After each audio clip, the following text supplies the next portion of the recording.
Hey there, guys. Mike here from Sell Your Service, and today I'm with Simon Banks. Simon, how are you doing? I'm really good, thank you. Thank you. Thanks, Mike, for having me on your podcast. No, not at all. Well, it's. I'm more kind of excited to have you on video. For those who don't know, Simon and I are on the Dent kind of KPI program, but also Simon has a pedigree in video beyond history. And I was kind of talking to him about a lot of his stuff and the stuff you've been posting on LinkedIn. And we kind of struck up a conversation. I was like, my guys need to absolutely hear this. Funnel builders need to hear this. Um, and you, of course, have a book on how to get video right as well, which I kind of hammered through yesterday. We'll talk a little bit about that. You touch on this in the book, and we've talked about this a little bit. People know the power of video. They constantly hear the statistics and the data, but what is actually stopping someone from getting started, setting up the camera, and just doing what we do day in, day out?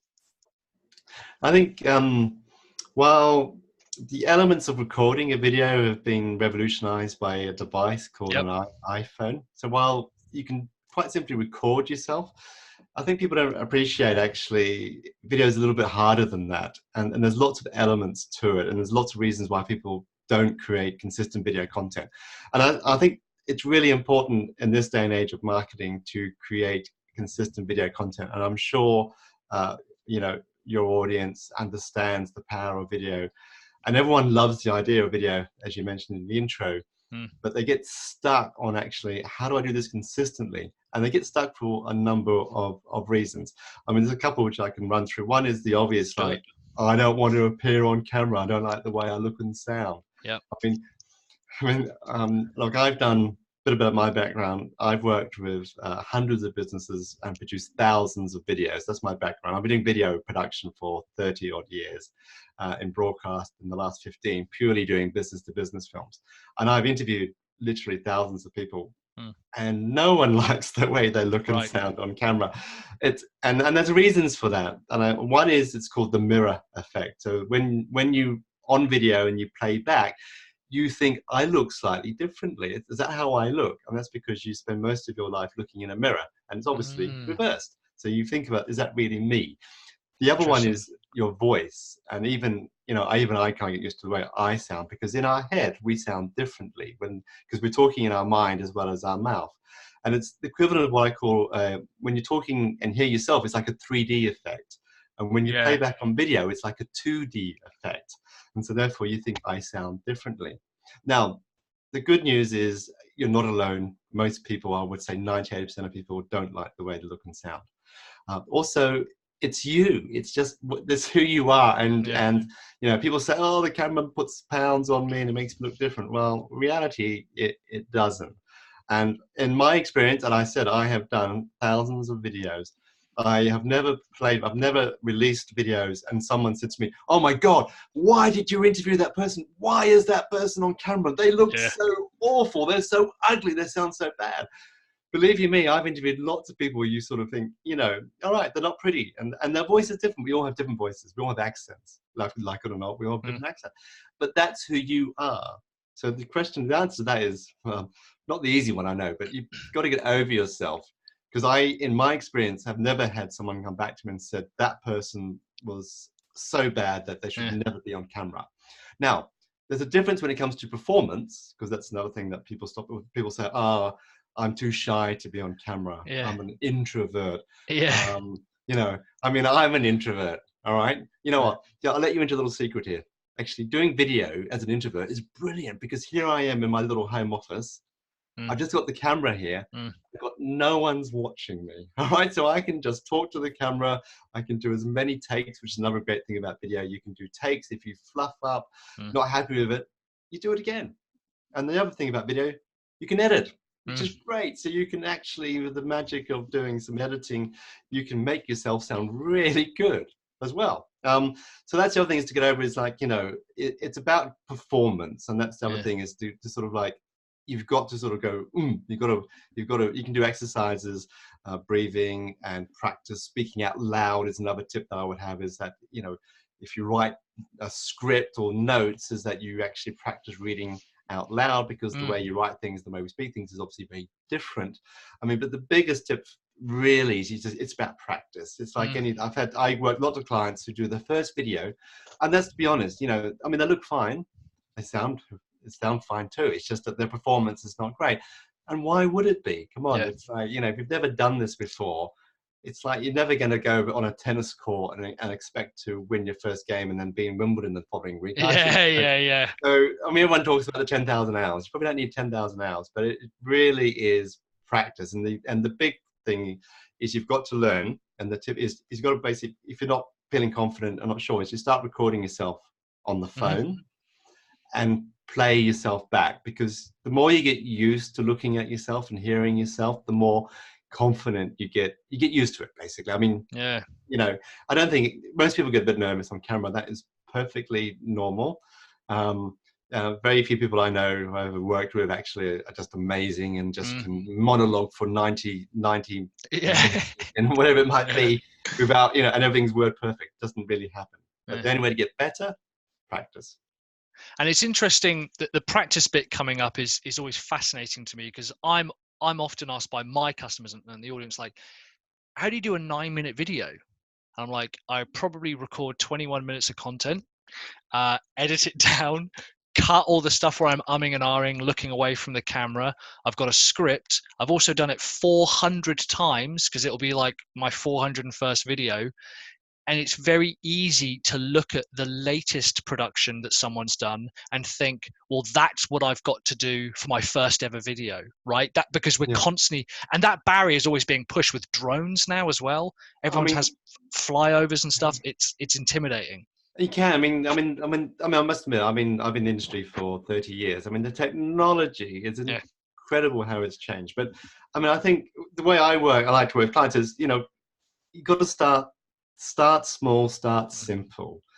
Don't think, oh, I need to have this amazing drone shots and lots of editing and be in a flashy studio. It's like, no, that's just, you know, because people always come to me and say, oh, I haven't got the latest kit, is always a classic. You know, Yeah. Yeah. it's an excuse, you know, or I need to get someone to come and film me, or I would love a drone shot. Yeah, we love all that stuff. Mm. And it does add to what I call production values.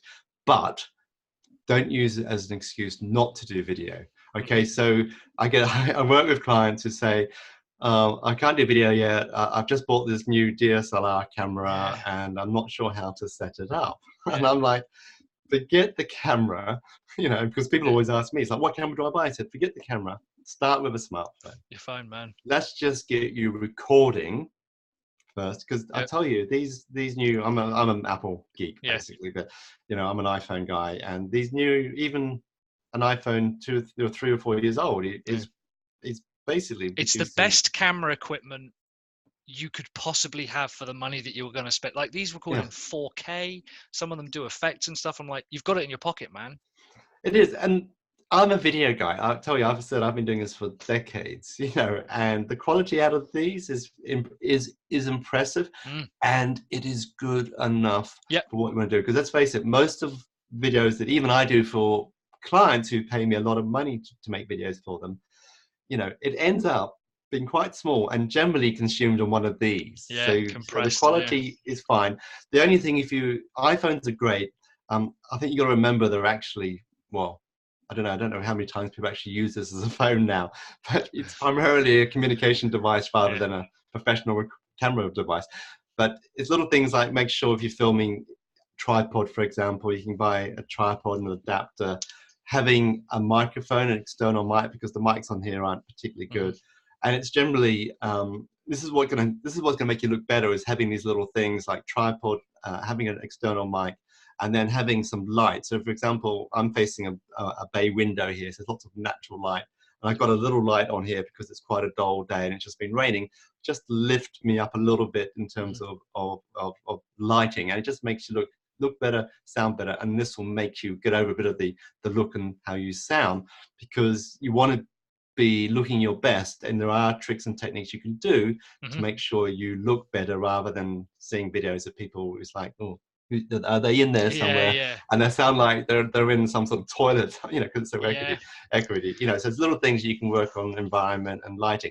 It's not that complicated, and it's not that expensive. So Mm. you can make great videos on this for pretty much a low investment.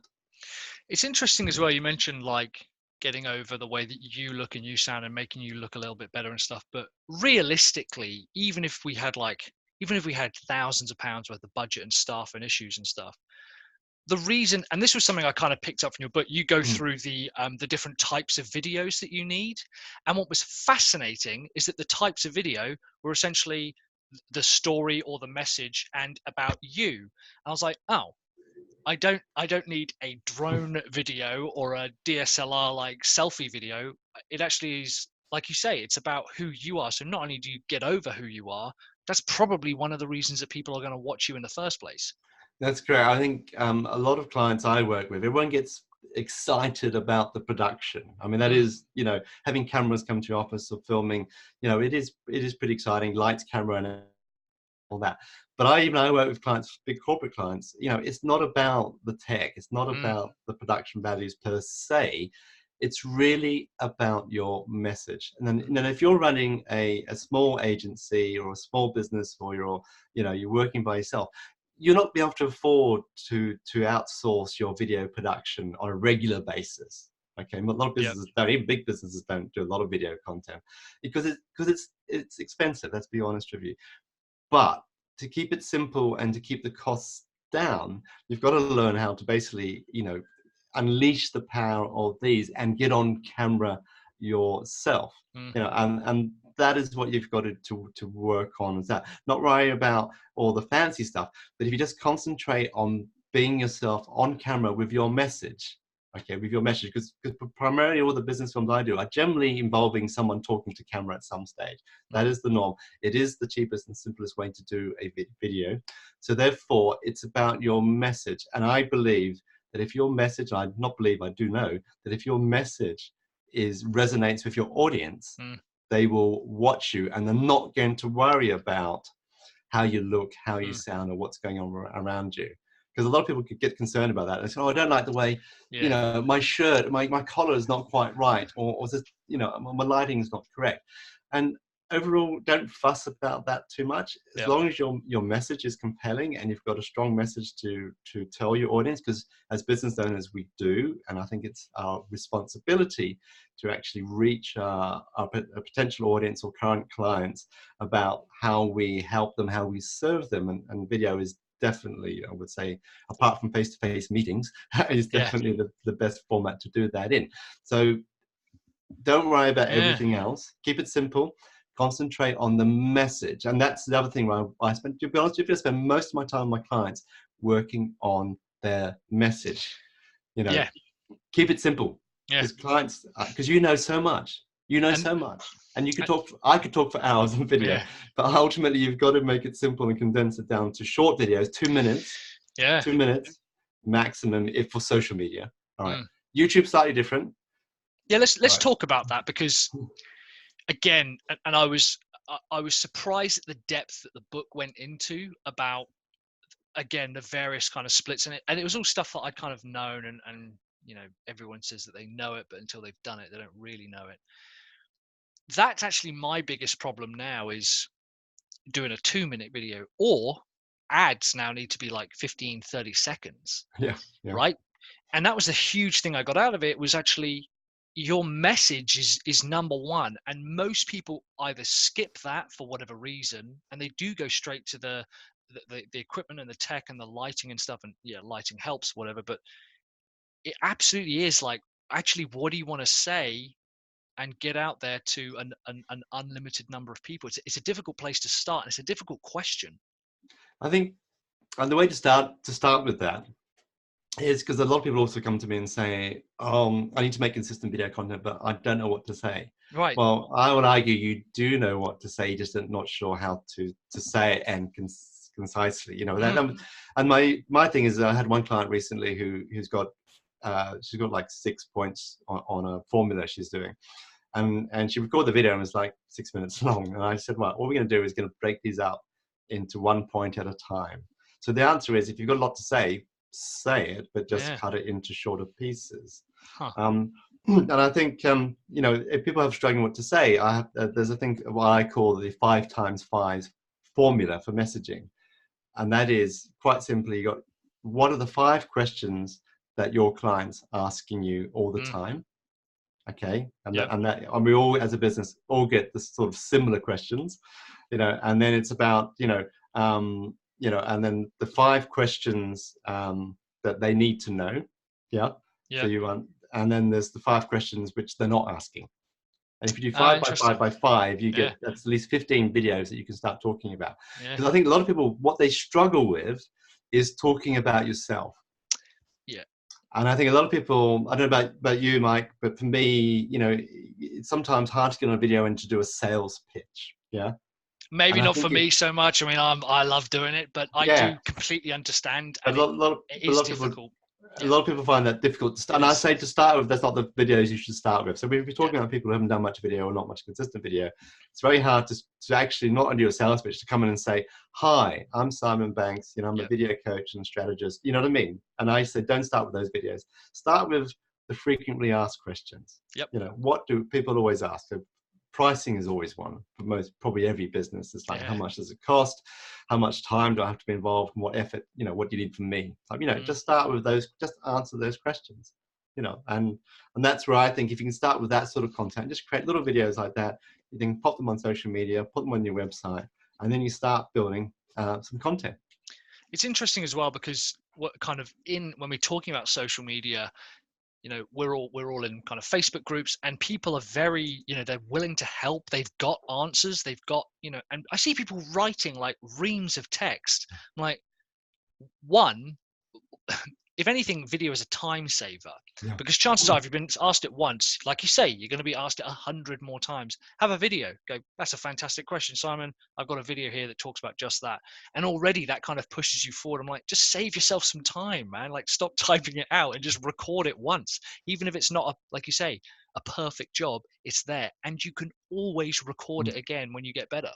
And you do. I mean, the whole thing about video content, especially on social, it sort of disappears. But the good thing about video, you do it again. So I don't know about you, Mike, but writing stuff down is not my strong point. I'm a visual guy. I make videos, photography, and all that sort of stuff. But I actually find it's easier for me to actually talk to a camera and I'll try and do more than one video at a time. So you sort of, we call it batching. So I'll have a series of topics to talk about. You talk about it.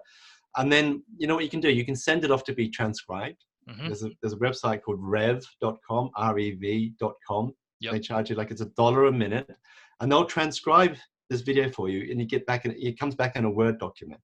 And from that, you can then take that content, you can then edit it. Because obviously when we speak into camera like this or video, it's obviously a different language we use to written word.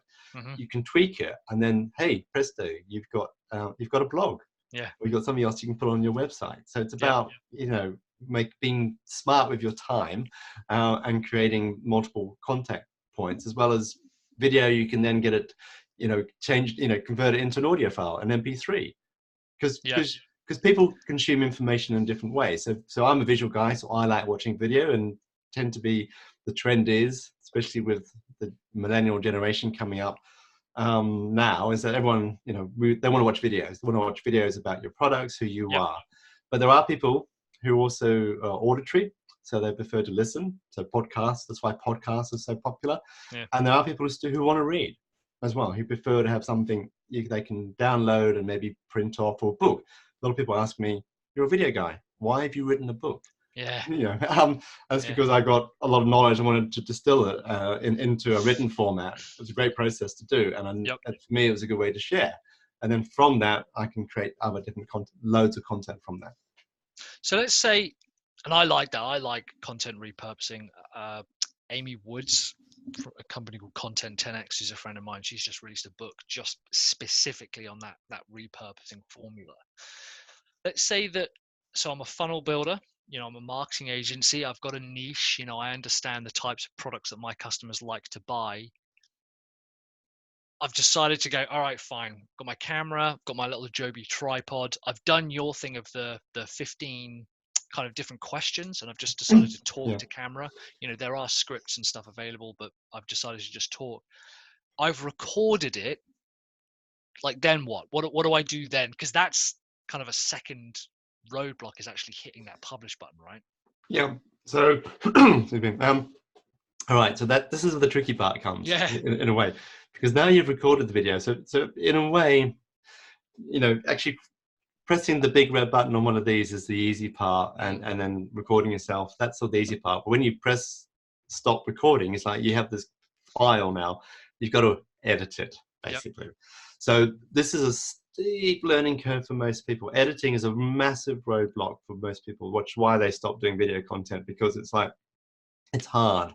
All right, editing's, I'll rephrase that. It's not hard, but it is a steep learning curve in terms of it's software driven, and it's not, most of the software is not intuitive. Yeah. So unless you're a technical guy and happy to learn editing, and there's lots of, depending on what platform you are, there's loads of apps on one of these iPhones you can edit. I'll be honest with you, I find it really hard to edit. Maybe my thumbs are too it's big. Funny you should say that. I've got Adobe Rush, and I'm now using that more than I'm using my PC. Okay. I don't know why, and I was quite surprised. I was like, this actually is not too bad. But I do get your point. It's actually, that's the thing. That's because a lot of people come to me and say, what editing software should I use? And I can't really answer that question, because everyone has a different way of learning, of different habits. So Adobe Rush that you mentioned is great, because that's on app, it's on Mac, on PC, desktop, and everything. So that's a good platform. Because I edit as well, I prefer to have a big screen, but I use something called Final Cut Pro, which is a high-end program. But the only thing about editing, no matter even if you manage to learn the tech of it, is time. Okay, so when we do our productions, it takes probably almost 4 times as long to edit something than it does to shoot it. Yep. Okay, and that's because of the process involved with it. So there's loads of ways you can outsource the editing, and that would be my biggest tip for people, is outsourcing. You can pick up a local freelancers, but that can be quite expensive, because they charge here in the UK, they're about 300 and 350 pounds per day. Or you can do what I do, is some of my smaller jobs I will outsource to the Philippines. Yep. And then you're paying like $30 or $40 for an edit. Yep. And I'll be honest with you, I've got a guy in the Philippines who edits for me, and he's quick. Yeah. And you know what? He's a better editor than I am. So it's like, I'm happy. I'm serious. It's a good investment for me being a business owner. I can edit, but it's not good use of my time. And as a business owner, I would argue, concentrate on recording your videos, but outsource the production of it. And when you outsource, outsource the production. And then when you got the video back, it really depends on where you're going to put the video. So for example, if you're going to use them for social, LinkedIn, Facebook, ask your editor to create closed captions. So you see a lot of videos when you see them, because apparently on Facebook, say like 80% of people are consuming content on these with sound off. Yeah. So there are some, so you can, again, Rev, they have a website that does transcriptions, can also do captions for you. Best practice would be to burn them onto the video, so that you don't have to, because most apps you can actually press the little CC button and it'll display, but a lot of people don't do that. So the idea is that, and it really works really well. There's a reason for that. Because someone's on their phone, for example, commuting, they might have the headphones in, so they can hear you. Yeah. But also, if you're talking, the words, they're also reading. So they're reading, watching, and listening. Yep. And therefore, they really are absorbing your message in 3 different ways. It's a little really surround sound for that. So that's why I highly recommend burning in your captions. And there's a load of stuff on the internet to look how you do that. Or as I said, if you can get someone to outsource it, even better. Now, when it comes to YouTube, all right, so it depends. So video, social media, when I call social media, is LinkedIn, Instagram, Facebook. Yep. So they're short pieces of content. Twitter still a video platform? Does it have video? Twitter, it depends on, everyone has a favorite platform. So for me, it's LinkedIn and Facebook. Yep. And that's where my audience, because I'm more B2B. So LinkedIn is definitely my preferred platform. Twitter is quite business, but personally, I'm not a fan of Twitter. Yeah. I have a Twitter account. I've got a few followers. You can put video up on Twitter. I think the maximum length is 2 minutes 20. But I get I don't get very little engagement, very few views on Twitter. Not because I know they had, is it Periscope for a while, which Yeah. was like just Instagram kind of stories, and then it sort of died off. So because I saw that Instagram is desperate for story content, but now so is LinkedIn, right? LinkedIn is loving, and I know you've been. That's again kind of why I was watching more of your stuff. I think the tip for is not to do one piece of video and try and post it on everything. Thank you so much. That's All very right. refreshing to hear. Yeah. I've tried that. Not only is it time consuming, it doesn't help your reach. I think because all the platforms prefer native content. Yeah. When you create a piece of video, you need to upload it what we call native directly. And there are apps you can do this with, Hootsuite, Buffer. You can direct it, so you can do some time saving that way, or you can just log on and upload it. But I found that if you keep posting the same video with the same posting and the same, I think these platforms sort of see the algorithms sort of notice that you're doing the same piece of content, and I think you actually get penalized. Yeah, I can see that. On that. So my advice is concentrate on 2 platforms of where your audience is, not what you like. So I actually like Instagram. I love Instagram stories. Yeah. But I'm not convinced my audience are really on it. I mean, they're probably on it, but not for business. So I concentrate on LinkedIn and Facebook, and I actually create different content for both. Sometimes the same, but quite often, because I focus on LinkedIn, I actually create unique content for LinkedIn only. Yeah. More concentrating on B2B, while my Facebook things tends to be a bit more helping. Right? Interesting. And this stuff, your content you should put on LinkedIn or Facebook, then you can put it on your website as well. But you can upload it to your website. My biggest tip is use what we call a video hosting platform. Yeah. All right. Rather than, because people ask me, I've got WordPress and they can handle video, and I go, yeah, they don't do it very well though. Yeah. They don't do it very well. And people say, I'll just use YouTube. No. I wouldn't use YouTube to embed your video onto your website. And the reason for that, because YouTube, I don't really consider YouTube a social media platform. It's actually a search engine. Yep. And because it's free, guess what? They make their money by people going back to YouTube. And if you notice on the player, there's a little button called YouTube. And the idea is that they want you to press that and watch your. I don't know about you, but once you've gone to YouTube, you've got all the related videos down the side and underneath, and I'm away. It's a deep and also, if you're using YouTube as to host your video on your website, at the end of it, you'll get the related videos. Yeah. And you can't turn that off. Yeah.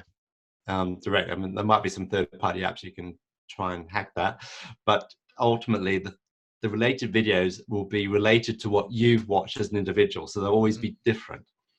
And the other thing about YouTube is they're going to put ads on it. They're going to, if you've got a video which is doing well and you've got an audience and it's got a lot of views on it, they're going to put an ad on it. Either before it, or I don't know if you've noticed so much now, during it.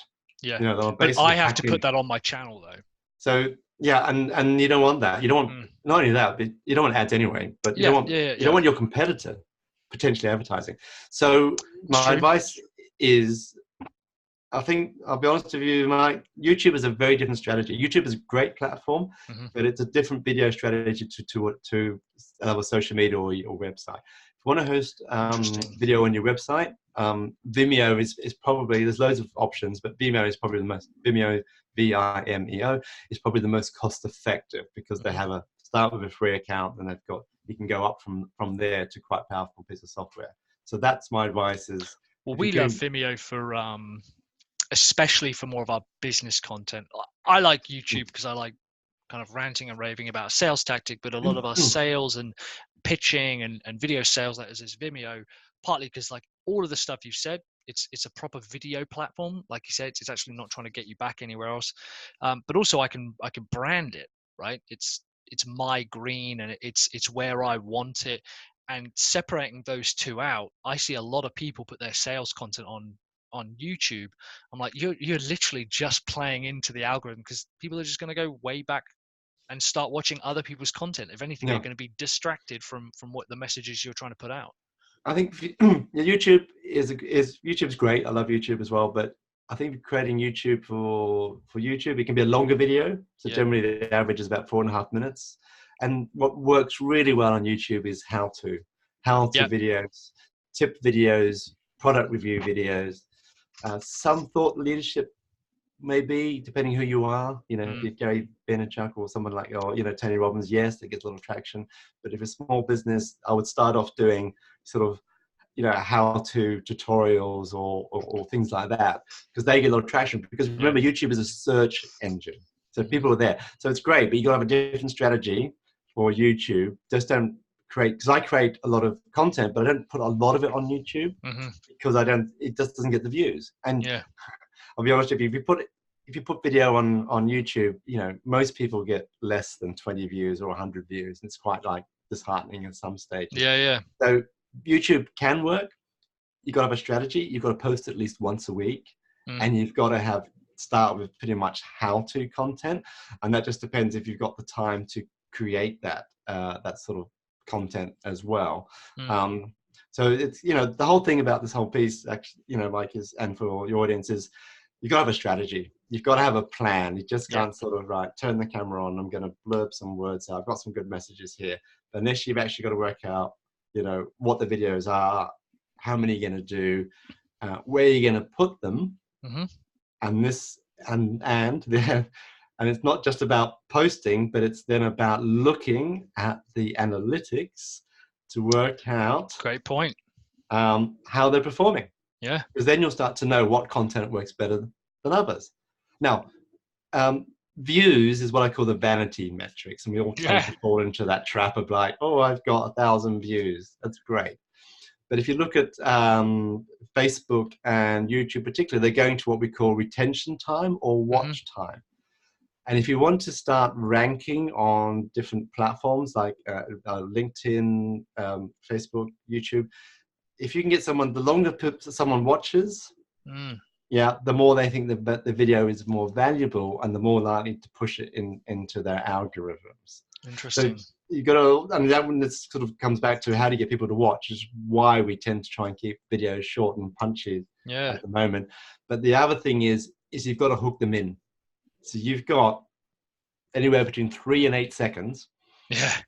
I wish it was 8 seconds. Yeah. I mean, I've heard different figures depending on who you're talking to, because it's a feed. Yeah. So you basically got to interrupt someone's feed. Now, therefore, my tip is, do not put your logo on the front of your video. Yep. Right. You basically go straight in with a statement. Type of thing is like, I could start with, so are you afraid of the camera? Yeah. And it's costing you business. You know what I mean? Yep. You sort of come in with some sort of hook in a way to try and go, oh, yeah, I'm interested in that. And then you sort of unpack it from there. But the idea is you need to have a hook to come into it. You can say an opening statement, just sort of, so people go, oh, this video is about this. And then maybe you can have some branding if you want. Just watch what some of the YouTubers are doing. You'll see how they're doing it now. Yeah. People are not putting their little flashy animated logo at the front. Yeah. The other tip is if you've got any call to action in your video, you've got to put it up near the front. Do not wait to the end, because most people won't watch the end of your video. They don't watch to the end. So if you look at this is why you need to look at your analytics. You need to work out where the drop-off rate is. And if you look at any video, no matter how good it is or how short it is, there's always a massive drop-off towards the end. So probably on average, 20% of people might watch the end of your video.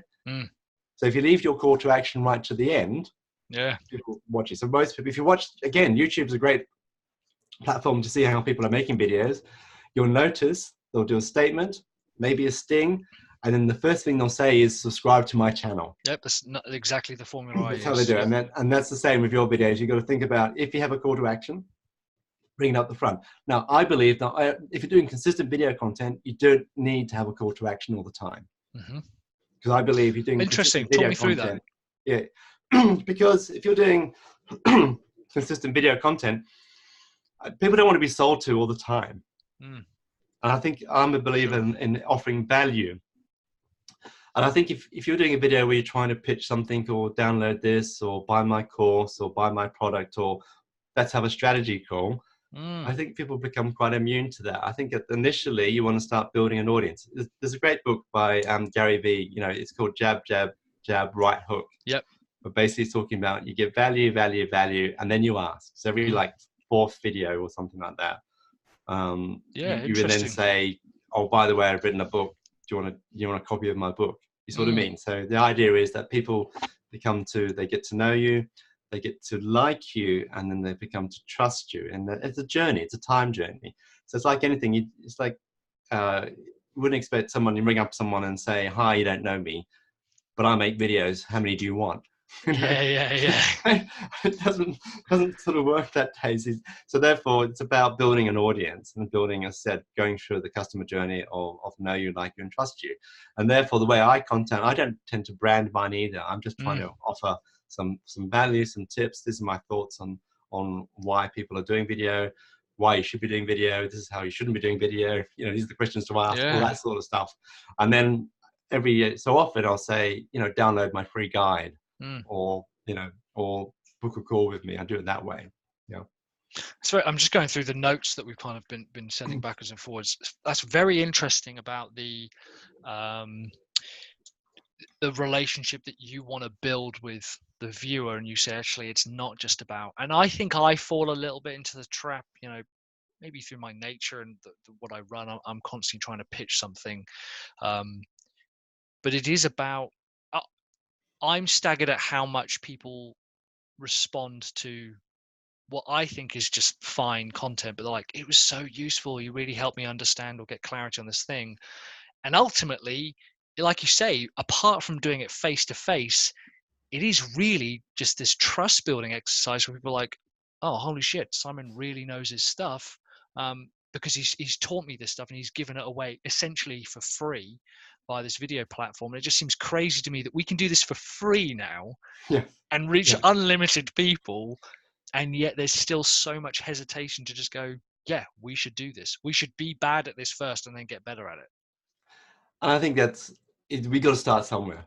Sure. Right. And I think a lot of people, like me, well, I make videos for a living. Even I was reluctant to get in front of the camera because I just thought I needed to be perfect. Forget that.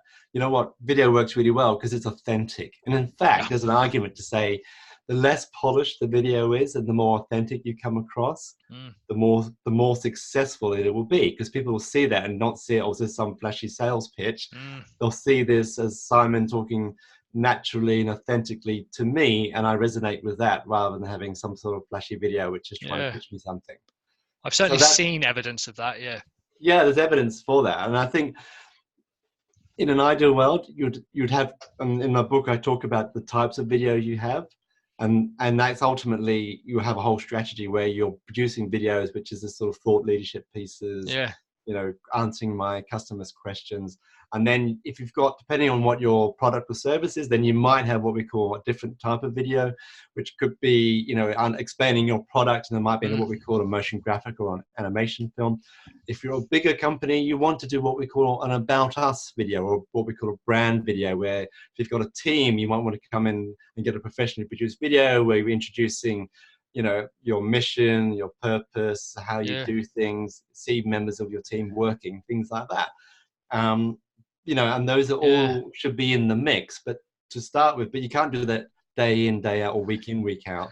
Yeah. Yeah, the simplest way to do videos is to do a video like this where you're talking to camera, keep it short and simple. There are little techniques where you can put some little graphics on it, and you know what, you don't have to commission a drone shot. Yeah. There's plenty of stock libraries you can buy footage from. Yeah. It's Yeah. not that expensive. If you want to jazz up your videos a bit, make them a little bit more engaging visually, you can do that. But Well, start. my most popular video with tens of thousands of views was one I did off the cuff, no editing. I was like, I think the camera was facing this way. I was basically talking about a piece of software that I really don't like, that's ubiquitous in my marketplace, and it gets tens of thousands of views, gets loads of comments. It's where almost all of my YouTube search and traffic comes from. And at its core, it's because it goes right back to this initial start you talked about. It was the message. It was the thing I was talking about. I was really passionate about it, and I almost try to replicate that because it's like a gold dust. Like I couldn't capture it again. Well, it's content. It comes down to Yeah, content. yeah. And if your content is valuable and resonates with an audience, it will fly. Mm. Yeah. And There's that's no the drone thing. shots in it, I'll tell you that. And if you're passionate about a subject like you are, Mike, like I am, you know, it comes across. And that's the Mm. whole point. You know, you want to come across as being passionate because people, the video, it's brilliant because people pick that up. People all the Yeah, time see me on camera and they say, Simon, you're so passionate about this. Man, you know so much. yeah, Yeah, the truth is, I do. And this is a great way to communicate it rather than have to go and meet you. It saves so much time having to yeah. go into town all the time, you know, like the old days, you know, for those who remember the old days like that. You know, meetings are great. I must admit, one-to-one meetings is great if Sure. you want to close a sale. You can't beat that. But in terms of gaining awareness or introducing yourself to a prospective client, to help with the sales process, I tell you one thing is you can do personal videos now. You just send an individual Yep. one on what I call a one-to-one video, where you can talk about and say, hey, Mike, you know, it's been really great to catch up with you. Thanks for the call we did the other day. I'm just following up to make sure you got my proposal. You might have noticed in this point, I've talked about this, you know what I mean? You just do. Do you know Bonjoro? Yes. Bonjoro Yeah. is one. There's another one called Soapbox Nice. as well. There's loads of them out there. There's Soapbox, there's one called Vidyard. Bonjoro, awesome. and so Soapbox is from a company called Wistia, which is a video hosting Yeah. platform. And they've got a free Chrome plugin. Mm-hmm. So you can actually do free Soapbox videos. And what they mean by Soapbox cool. videos, it means that you can record yourself. It records your screen as well. So if you've got some sort of presentation you want to do, you can do both. You can do a little edit. It's all in the cloud. You can do a little edit, and then you can save that. And then you can either, if you do the paid version, it'll send it through their platform, and it's all trackable. Awesome. And it's not that expensive, and you know, no one's doing one-to-one videos or personal videos. I mean, it's been around. If you were sending a like whenever I send proposals, I'll always follow it up with a like a screen recording of the proposal, just me walking through it. But combine that with a little like, hey man, you know, I just want to make sure that you got it, or whatever, like a stronger follow up than that. That's insane. No one's doing it. No. The technology's been around for a while, actually. I've come across this about 5, 6 years ago. Wow. But no one's doing it. And now they've got the apps like Bonjoro and Soapbox are two, which are really cost effective. People just, the response is like, wow, because people are not doing it. A personalized video message. It's just, you know, think of it from a sales perspective. It's like amazing. Yeah. I'd love really that. Powerful. Really we should be doing more of that. Yeah. There's just one more thing. I want to be conscious of time, but there's one more thing that I wanted to touch on. We've kind of skirted around it a couple of times.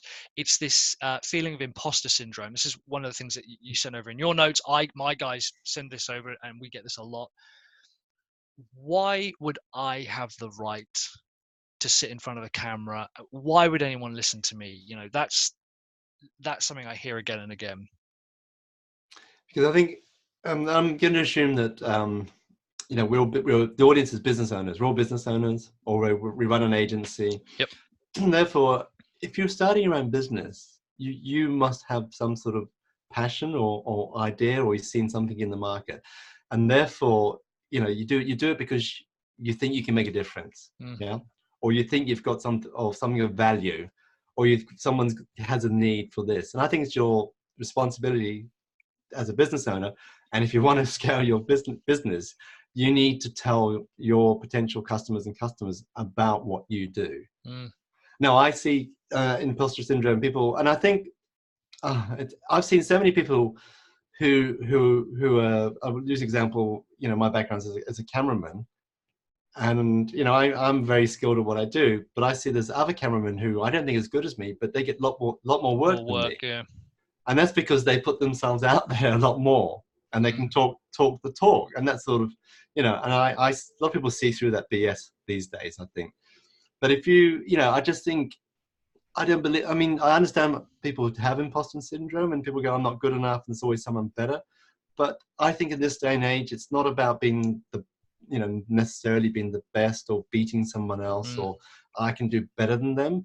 It's about me. I have something important and something valuable to offer my audience and my clients, and it's my responsibility to share this with you, and you will buy from me because of me.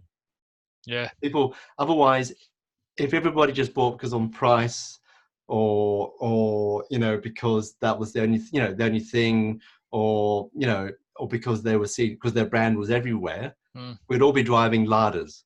You would Yeah, buying the yeah, cheapest thing, or would always be drinking Coca-Cola. We don't. We have a choice. yeah. That's the beauty about this. And people, and we're all human. We are unique as human people. So even though we might be in a crowded marketplace, Mm. and there might be lots of competitors, but people will buy from you because of you. Mm. And the best way to communicate that is video. Yeah, awesome. What a fantastic place to end as well. It's kind of, again, going through the book and stuff. It's I deal with a lot of, there's pictures of you like on your site and stuff, like in the White House and stuff. It's nice to have. I think there's a lot of people who have set up YouTube businesses and then talk about video, but actually this is really video. And yeah, YouTube's a part of that because it's a hosting platform. There's so much more to this, especially the message matrix that you go through. I was like, that's exactly what we should be doing. I've been overcomplicating that, and that's how to get video right. What other ways can people get in contact with you, Simon? Well, you know what, I'd like to offer your audience something. I'm Always. offering to give the book for free. That's Okay. extremely generous of you. Thank you. Okay. All I ask is just to pay for the postage and handling. We can And do what that. I'll do, Mike, is I'll create a link for you that you can share with your audience, or put it on the screen when We'll you put edit that downstairs. Yeah. And all they have to do is click on the link, and you can buy the book. You can buy the book from Amazon, or click on the link, and all you do is pay for the postage. Yeah. Postage and handling, depending where you are. Obviously, if in the UK, it's cheaper. If it's Europe, it's more expensive, purely because it costs money to post. It is a physical book, so yeah, it's a physical book. Like we've got it here, right? Yeah, you do that, and you know what? I'll even sign a copy for them. So that's extremely generous of you. Thank you so much. I massively appreciate that, guys. Well, because my purpose is to get video out into Right. the hands of many businesses as possible, and thank you for my rave review of my book. And I'd love your audience to receive my book, and hopefully that will spark some ideas and give them some. Oh yeah, the idea is I can do this. Yeah. And give them some tips and techniques and general knowledge that they can sort of start doing themselves. Yeah. And your website quickly as well. So my video production website. Or like, the best way to get in contact with you or something. Yeah. The best one is Tallboy, TALLBOY.co.uk. Perfect. All right, we'll use that. Simon, thank you so much for coming on and talking me through that. Cheers, guys. We'll see you on the next episode. And that was Simon Banks and me, Mike Killen from Sell Your Service. I'll see you on the next episode. Cheers, guys. Bye.